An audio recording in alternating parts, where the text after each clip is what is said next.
Hello mga palangga, mga kapatid. Requested po itong tinapay na ito eh. Request po ito sa isa ko po ditong customer sa aking bikere kung kailan ko pa daw ito ibablog yung binabalik-balikan niya na tinapay.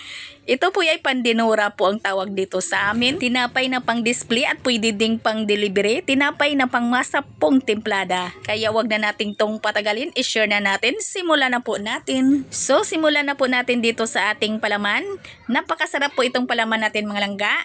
Meron po tayo ditong 1 cup ng sugar, 1 cup ng all-purpose na harina, at maglagay po tayo dito ng 1/2 cup ng kinudkod na kiso. Ito po yung pangdagdag talaga sarap ng ating palaman. At para mabango na din yung ating palaman ay maglagay din tayo ng vanilla extract, 1 tablespoon lang po. At maglagay tayo dito ng 1/2 cup ng ating margarine at haluin lang po natin ito. Hindi po tayo dito maglalagay ng kahit kaunting tubig ha. Haluin lang talaga natin yan ng haluin hanggang sa mag-will combine yung ating margarine at saka yung ating harina. Alam nyo po mga langga, napakasarap talaga nitong tinapay natin eh. Kasi talagang masarap yung ating palaman. Gusto ko talagang masubukan ninyo itong gawin ninyo mga langga. Isa din ito sa mga bestseller ko na tinapay sa pang-istante po, sa pang-display po natin. At ganun din po sa delivery, mabintang-mabinta din po itong tinapay na ito. At ito na po yung ating masarap na palaman. Ganito lang po siya mga langga ka-melted. Ayan po, hindi masyadong basa at hindi din masyadong dry.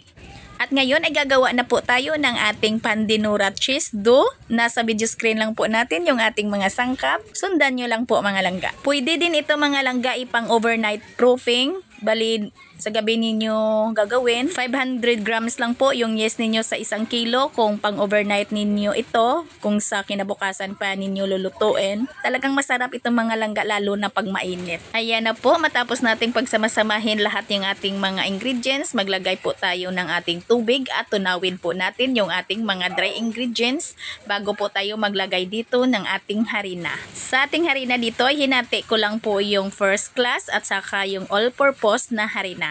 Pwede kayong gumamit dito ng all-purpose flour lahat. Kung gusto nyong gumawa lang dito ng kaunti lang po or kalahati lang po ng ating recipe, yung ating mga ingredient dyan sa ating video screen, ay hatiin nyo lang po yung ating mga ingredients. Pati yung ating palaman ng ating ingredients ay hatiin nyo lang po. So dito naman tayo sa pagmasa natin.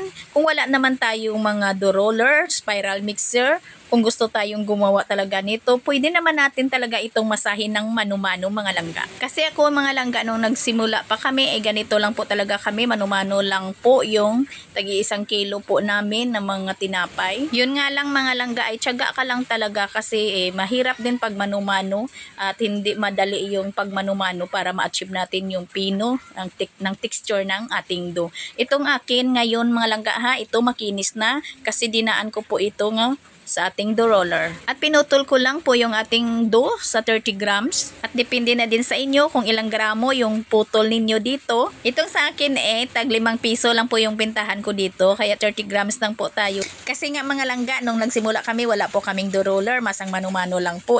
Nang nakaipon na po kami, ay inuna po talaga naming bilhin yung dough roller. Maganda kasi pag may dough roller ka or spiral mixer para mapadalian talaga yung ating paggawa. Lalo na pag maramihan na yung ating gawaan. Ayan na po, pagkatapos po nating putulin yung ating dough ay pwede na tayong maglagay agad ng ating palaman. Medyo malagkit ng kaunti yung ating palaman, kaya ang ideya ko ay nagdas na po ako dito ng ating harina para mapagulong po natin. At yung aking palaman na ito mga langga ay kasyang-kasya lang po talaga ito sa 1 kilo nating dough. At nasa sa inyo pa rin yan mga langga ha, kung gusto ninyong padamihan yung inyong palaman, idublehin nyo po yung recipe natin sa ating palaman.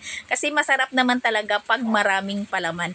Pero ako nga, itag 5 piso lang po yung pintahan namin dito. Ito lang po yung aking palaman. Hindi gaanong maliit at hindi rin gaanong malaki. Nasa sa inyo na rin pag damihan nyo ng palaman maglagay. At kung magkaganon, ay depende na din yan sa inyong bintahan. Ako mga langga, kwento ko lang saglit ha. Napaka-stress ko talaga ngayon kasi nga, yung asawa ko, ilang araw na po yung masama yung pakiramdam at yung panadero ko, nakagat ng aso ay hindi rin naka-duty. At yung tagaluto ko din ay may nilakaran. Alam nyo mga langga, sulo ko talaga lahat. Kaya stress na stress ngayon yung lula ninyo. Akalain nyo namang talagang hindi naman talaga kaya ng 1-2 tao May delivery, may istante at may school pa tayo. Kaya ayan, sa makaya ko lang, ginagawa ko lang.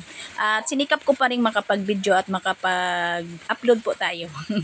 Kasi mahal na mahal ko kayo eh.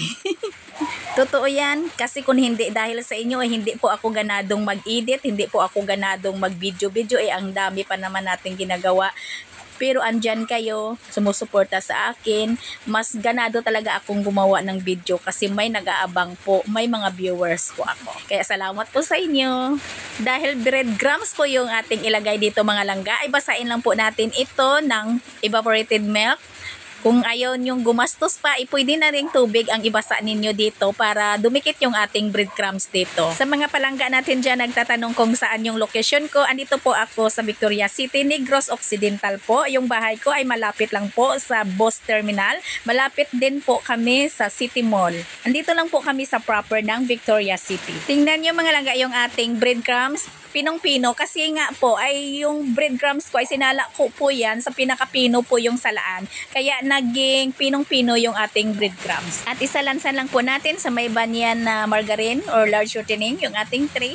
At paalsahin po natin ito mga langga ng 2 oras hanggang 3 oras.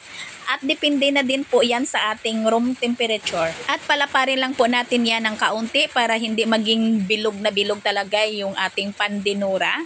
Iwan ko ba kung anong tawag dito sa iba.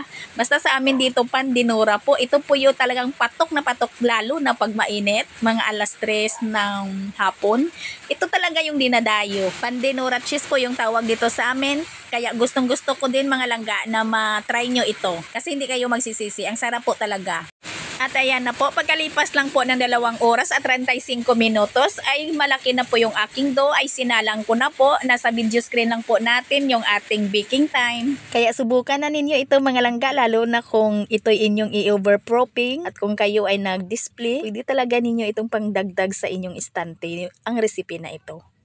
Ayan na po mga langga, ang bango-bango po ng ating pandinura cheese. Sana nagustuhan po ninyo ang ating video recipe ngayon at sana ay matry nyo din po ito. Magkita-kita po tayong muli. Ito pong inyong Kainday. Maraming salamat at bye-bye!